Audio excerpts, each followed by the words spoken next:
ზურაბ ჰარჯიანის პოსტის იმპროვიზაცია ახლანდელი ჩემი ვიდეოს ჩაწერის მოტივი, რომ ქართულმა ოცნებამ არ იცის მაგალითად ბაკურიანში როგორ აშენდა 4 სასტუმრო თავისი საბაგიროებით.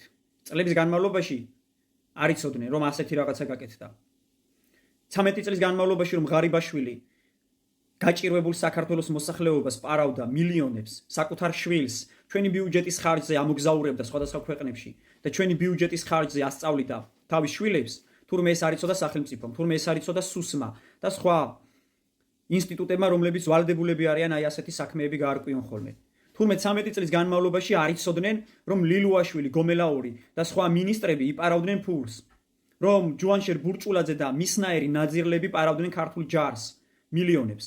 თურმე ეს ყველაფერი არ იცოდნენ. არ იციან ის ყველაფერი, რომ სოფლები იცლება.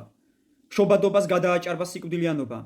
ქართული მიწები იყიდება არაბებზე, ინდოელებზე, რუსებზე, თურქებზე, პაკისტანელებზე. ეს ყველაფერი არ იციან, მაგრამ იციან დანამდვილებით, რომ deep state-ი ებრძვით ამათ. იციან ვინ არის deep state-ი. თუმცა ისე უფრთხილდებიან ჩვენი საზოგადოების მენტალურ და მორალურ მდგომარეობას, რომ არ გვეუბნებიან ვინ არიან. აი ასე გვიფრთხილდებიან და აი ასეთი ღირსეული ხელისუფლება ყავს ჩვენს ქვეყანას, რომელსაც ჩვენი საზოგადოება ჩვენ და სამწუხაროდ არ აფასებს.